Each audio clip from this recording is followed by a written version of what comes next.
Hello and welcome back to the YouTube home of the Reptile Goth. As always, I'm Morgan. Today our topic of discussion is the IUCN Red List and what the heck all those classifications actually mean. The International Union for Conservation of Nature's Red List, or IUCN Red List, started in 1964, and it's used as a barometer of life. And it measures the pressures on species affecting their long-term and short-term survival, as well as it measures the overall biodiversity found here on our planet. And the biodiversity basically means how many species and how many of each species can be found around the globe. Now, the IUCN Red List is able to maintain this barometer of life by attaching classifications to different species based on 5 criteria. Now, in this video, we're not going to go as in-depth into what these criteria are because they're very number and technical vocabulary heavy, and if you are interested in actually reading them, I will link all the documentation down below that will be of interest to you. What we will do, however, is go over the 3 main things that influence these 5 criteria. And first, we're going to start with population. Now, when they're looking at the population, generally what they're doing is they're going to count. They're going to see how many of these things are still out there, how many can we find. And these counts do have to take place over a certain number of time. For different parts of the criteria that they're testing the data against, it's a different period of time. Something else they might look at when they're looking at population is they're going to isolate out just the mature individuals. And now mature individuals are any individual that is able to breed. So it excludes the very young and the very old if they are within a window where they can no longer produce offspring. And the other thing that they're going to look at when they're looking at the population is how that population changes over time. Has it been reduced? Has it been growing? And they're going to use these trends to get an idea of what's going on to help them decide on a classification.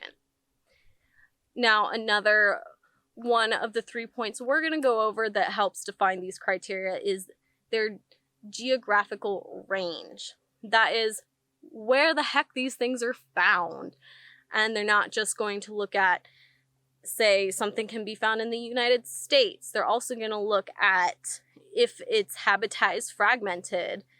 Is it isolated to just a little tiny pocket? So range is a little bit complicated when you start getting into the nitty-gritty like that, but the main idea of it is where is it found and how big of an area in which is it found and how fragmented, how far apart the places where they can be found are. And the last thing that they look at is there are a number of mathematical models and projections that ecologists use to get an idea and make a prediction of what is happening with a species over time. And they're able to do this by taking a lot of data gathered over usually a fairly long time and plug it into these models to project what is going to be happening, assuming these conditions don't really change. And it's a combination of these criteria that helps them apply one of 9 classifications. Those classifications should be projected somewhere around here-ish or about now. And now we're going to go through those classifications, starting at the ones that are the easiest to understand and then getting into that little boxed in area that says threatened. And the threatened does cover 3 different classifications, and that's where things tend to get a little muddy. So the first classification that we're going to talk about is not evaluated. And this is a little intuitive, and it's not technically a threat classification because what this means is while this species may have been recognized by science, there's no data on it at all for them to even start making a judgment against the criteria. It's just simply not evaluated. The next one, which is also not technically a threat classification at all, is data deficient. So it means the species is a little more well known, it's a research species, and they're not trying to figure out where the heck in the tree of life it fits anymore, but there's not enough data for them to really make any other sort of judgment for it to go into one of the other categories. There's just simply not enough data collected. Now, our first actual classification that we're going to talk about is least concern. Least concern species they're thoroughly researched, they're very well known to science, and when you weigh this data against those classifications, they simply don't check off any of the boxes. They have stable populations, there's a lot of them, and their populations aren't really declining, and the projections are saying that they're at least stable. So there's not really a whole lot more to say about them because they're not really a concern as far as conservation goes. Our next classification is going to be near threatened. Now, just like least concern, this species is known to science and there's enough data to weigh against the criteria. However, while they don't necessarily check off the boxes so they don't qualify for one of the threatened statuses, there is reason to believe, or projections have shown that in the near future, they may need to be bumped up into a threatened status. So they're not exactly something to not be concerned about, but they're not exactly something to focus resources on at the present. But they are something to keep an eye on just in case. Now, we're going to skip over the next three classifications and jump to extinct in the wild. Now, this basically means that while this species is not gone from the face of this earth, they are gone from their native range. They may be still alive in zoos or in wild populations that are cultivated by humans and researchers, but they cannot be found in their native range anymore, and they just simply do not exist like that. Now, there have been species in the past that were considered extinct in the wild that have been successfully reintroduced, so this is not exactly the most alarming of all the classifications, because generally, if you are extinct in the wild, you are still alive on the planet. Now, one step further than extinct in the wild is just extinct. There's no more in captivity, there's no more in cultivated populations, there's no more living in the wild. And this is confirmed by continuing to survey their ranges over a period of time that would cover an entire life cycle for one of those organisms. And this is basically the last step. Once you're extinct, you're extinct. There's really not much coming back unless there was a small population missed by researchers or we have a major advance in conservation technology. Now we're going to talk about the three classifications that all fall under the threatened category. And the main difference between these classifications is how high of the risk of extinction they face. The first classification under the threatened umbrella is vulnerable. Now, vulnerable species hit 2 of the 5 criteria for being classified as threatened, and they have a high risk of extinction in the near future.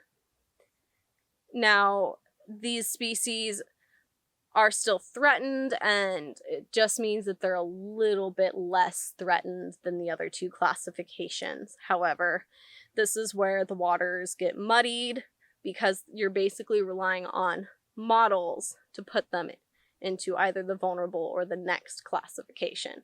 Which, speaking of our next classification, is endangered. Now, again, endangered, you hit two of the criteria for sure, but instead of just having a high risk of extinction, you have a very high risk of extinction. And so when you hear things like an animal has been moved from endangered to just threatened, it means they're probably now no longer very high risk, but they might be a little more than high risk, so they're not comfortable just placing them as vulnerable. They're just going to stay threatened because they're somewhere in the middle. Moving on, the last classification is the critically endangered. Now, for this one, it's the same. You've got to hit those criteria, but in this case, it's a little more dire. You're a little more close to being extinct because you have an extremely high risk of extinction. And it's a little bit harder for these species to be brought back from critically endangered into endangered or vulnerable. Generally, these ones are going to be the ones that are the most concerning to look at, and the ones that most of the conservation efforts are going to be thrown into in the present and near future.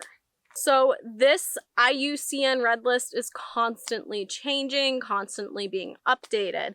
And part of this is because taxonomy is a constantly evolving science. Now, taxonomy is the science of classification, basically. It just means how the heck we group things. So that whole family, species, genus, all of that would fall into taxonomy.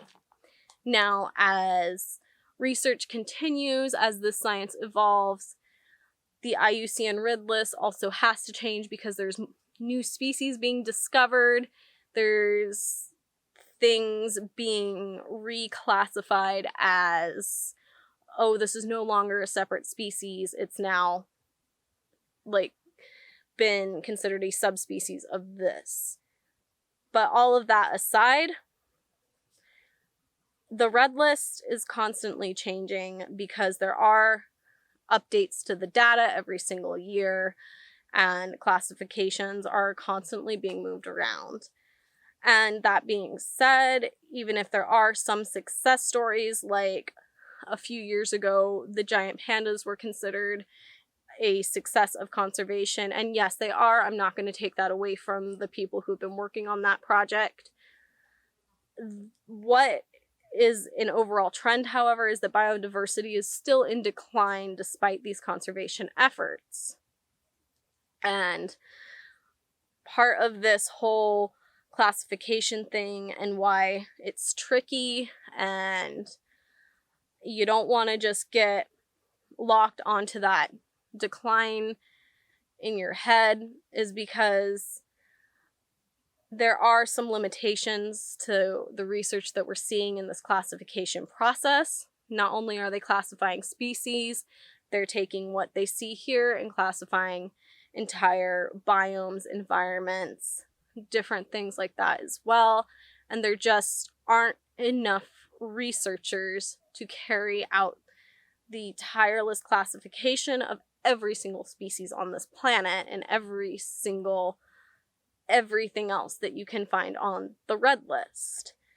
But the good news there is they are constantly updating, and there's constantly more data, and new species are constantly being classified.